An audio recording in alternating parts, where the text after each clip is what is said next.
Hello friends, so today's video is going to be a list of my top fantasy reads from 2022. This is not necessarily brand new releases, but it is new to me. So I did reread some of my absolute favorites like Fullmetal Alchemist and Mistborn. Those are not going to be included on the list because they were rereads. I'm going to start with my honorable mentions. The first one would be Ship of Magic by Robin Hobb. I have talked about it pretty extensively, and I really truly loved that first book. I am such a character-driven reader, and I fell head over heels with how Robin Hobb was depicting these characters in that first book. I cared so quickly about them.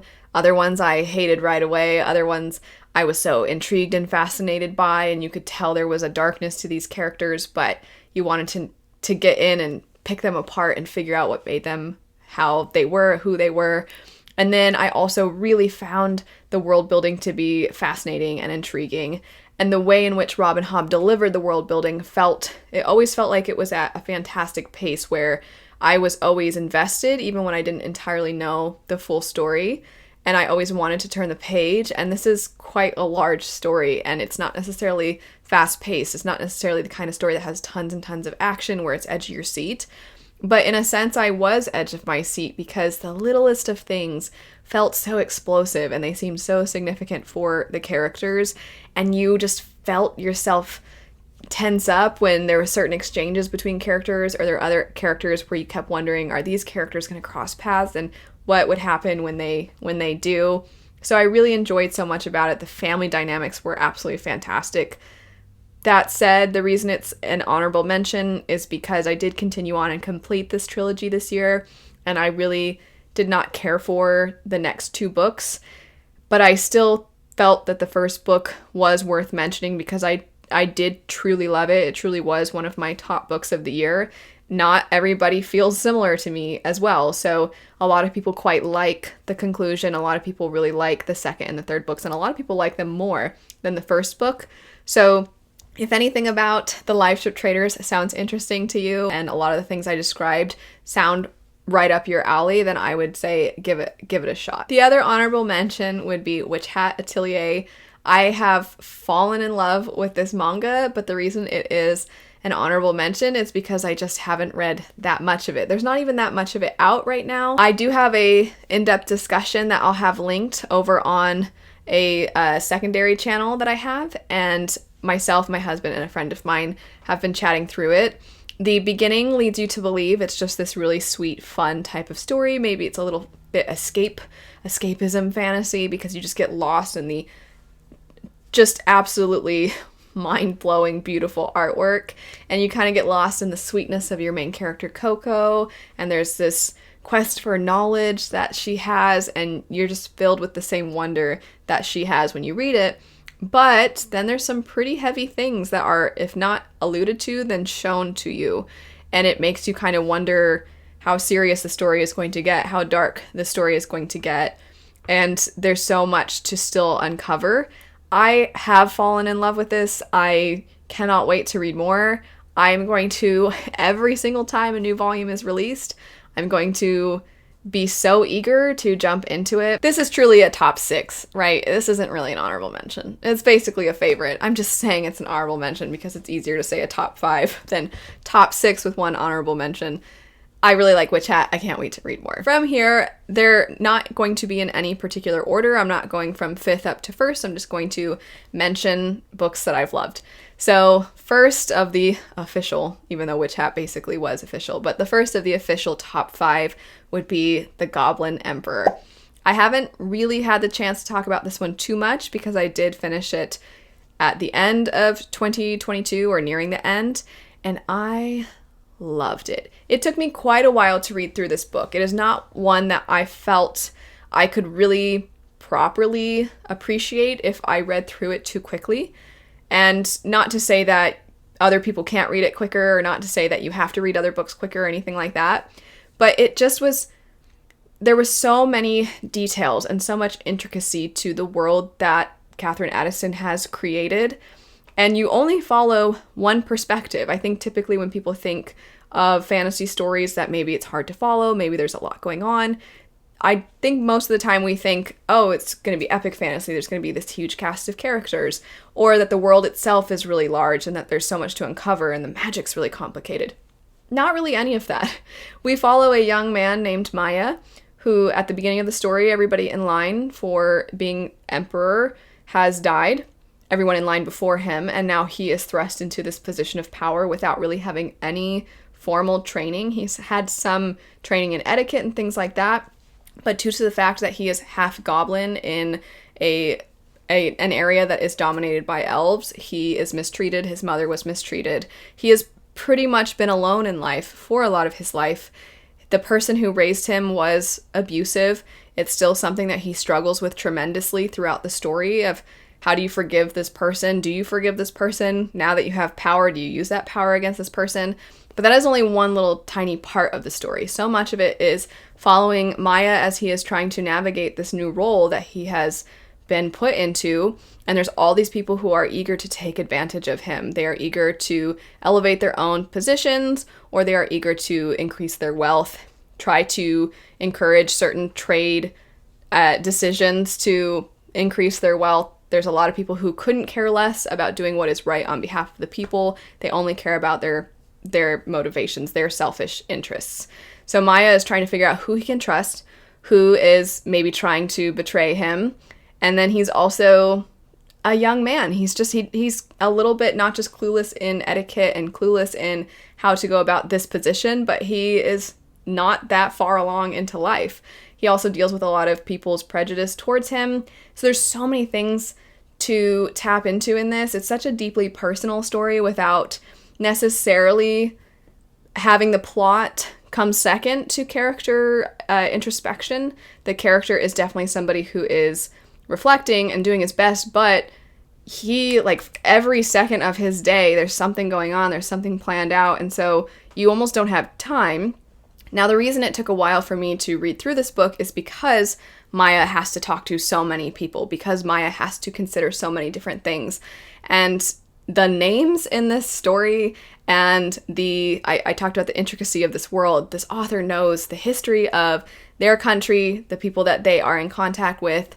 She knows everything, the details with why this person has this motivation, and then Maya's trying to figure that out, and so then you're trying to keep up with everything. But it's all within a fantasy world where it's almost like the language, it feels as if it's a different language sometimes, with just how much the author put into the names of the places, the names of the characters. But it was such a rewarding experience, and strangely very wholesome. There's some really sweet moments in the story. There's also some really touching, moving moments that are bittersweet, and then there's some really sad moments. But I loved Maya. I think he's probably one of my favorite characters now of all time. Anyway, this is turning into a review of The Goblin Emperor. I'm just going to move on. Goblin Emperor, one of my favorite books of the year. Absolutely loved it.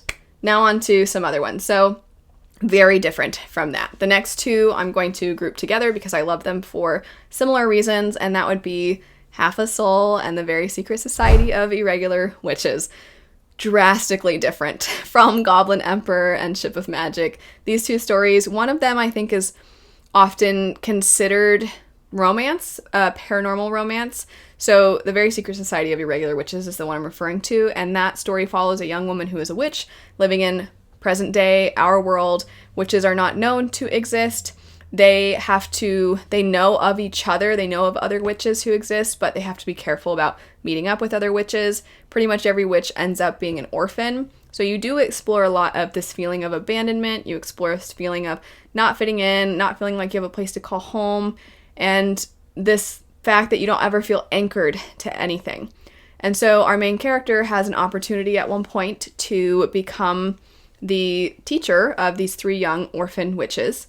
And it is through them, I said this in another video, that as cheesy as it sounds, there is kind of that trope of she's learning from them as much, she's learning from them as much as they're learning from her, right? She's their teacher, but they're teaching her too, kind of thing. But it's very sweet, it's so adorable, it's a hug of a book, and I just thought it was so cute, and I just kept finding myself being like, aw, that was adorable, aw, that was precious, and it just kept happening, and I just came away from it feeling very happy.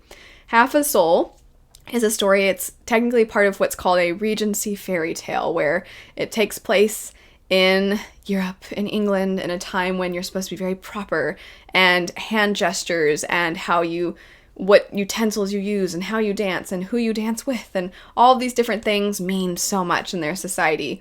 And this is a big deal because our main character, when she was a girl, half of her soul was taken by a magical being, and she no longer is really able to quite process things the way that most people would. Her initial reactions to things are seen as abnormal, and so she is very much seen as an oddity. And her cousin adores her, cares about her very much, and she is worried that someday, if she gets married, there will be nobody really to look after our main character and to make sure that she has someone by her side. And so she kind of sneakily is trying to find a way to cure the main character, and she finds this man who is supposedly known for being able to use certain kinds of magic, and she thinks that maybe that he can perform a miracle and have this cure for the main character.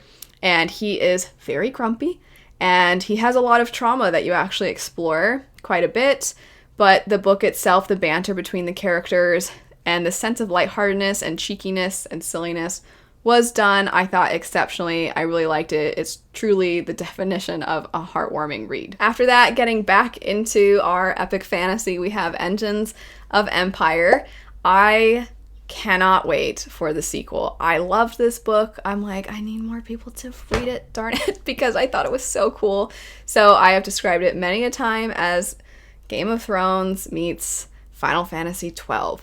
You have the opening. You'll know why I'm comparing it to Game of Thrones when you read the opening. The opening is explosive, intense, makes you very nervous about what's to come. You have no idea what's going on. It just pulls you in, and then things kind of slow down. And you go to the Hawksburg Guild, which is made up of a matriarch and her 3 children. Each of the children kind of has their own perspective, as well as the matriarch, and then there is a 5th perspective that I can never say too much about, because truly, you do not want to know too much about this 5th perspective. It totally shifts things when you get it, and there's so much familial drama going on with this family. The matriarch of the family is where you get a lot of the political intrigue of the story. She is familiar with the environment, she's familiar with the people around her, and so you are kind of engaging in the manipulative tactics of different people and how she's trying to outmaneuver them. And then her children all end up in different parts of the world, and so you're kind of exploring the unexplored through them. And there's so many twists and turns throughout the book that I kept thinking, oh, okay, I kind of have an idea of what's going to happen, and then something would occur that really took me by surprise, and I was like, oh shoot. And then I had several of those moments in the book, and then by the end I was like, I really want the sequel. I just thought it was so cool, and the reason I compare it to Final Fantasy XII is just because it has this sense of turn of the century. We're finding advancements in technology, but those advancements kind of clash with magic, and you see how there are certain individuals who value magic. They want to preserve magic. They want to kind of keep society pure by relying on magic and not technology. But then some of our characters, for a number of reasons, are interested in technology, either because they genuinely have a passion for it or because it is profitable for their guild, and so they don't want to rely on the old ways. They're ready to move forward, even though some aspects of society aren't. And sometimes they want to bulldoze their way forward. And so there is this clash of new and old. There is this clash of magic versus technology. And I really, really liked the first book, so I can't wait for when we get the second one. It won't be very long. It should be pretty quick into 2023. And then last, I probably don't need to say too much about this, but Nettle and Bone by T. Kingfisher. Absolutely loved. This was kind of the year of standalones because 4 of the 5 were standalones. So that's really exciting and really fun. I think that's why I kept saying, like, I can't wait for the sequel with Engines of Empire, because it's the only one, really, aside from Witch Hat. But anyway, so with Nettle and Bone, we follow a young woman whose sister has been married off to a powerful noble, and her marriage solidifies the protection of that man's army. However, he is very abusive to the sister, and so our main character, Mara, is trying to find a way to ensure that her kingdom is protected and that her sister can find her freedom from this man. And it seems like this impossible task. It seems like it is unattainable, but Mara is determined. Mara's a little quirky. Mara's a little strange, as are her companions that she ends up kind of collecting along the way. One of them is a woman who is referred to as a dust wife, where she has the ability to kind of communicate with the dead. One of them is a knight who has fallen from grace, we'll say, and then another is a fairy godmother who specializes in curses. There's also a dog made of bones and a demon chicken, and it is very quirky and it's very weird, and there's some heaviness to the story and there's some darkness to the story, but it's also basically a grim fairy tale, and it's also quite funny at the same time, and it's tiny. It's such a short book, and I was just so surprised. I absolutely loved it. It is what started my journey of reading more T. Kingfisher, who has very quickly become one of my favorite authors. I really enjoyed this book. I enjoyed, obviously, all of these books tremendously. There were a number of other books that could have been on this list, because I truly did love quite a few things this year, but when I really think about the ones that I pretty much didn't shut up about all year, I feel like it was this list. I do love a lot of other ones, but narrowing it down, that would be my top 5, top 6, with some honorable mentions. But anyway, let me know what your top books of 2022, specifically fantasy, but feel free to let me know if there was any books from other genres that you really loved as well. And then if you've read any of these, I would love to know your thoughts on them. But anyway, thanks so much for watching. I hope you have a lovely rest of your day, and I'll see you later. Bye.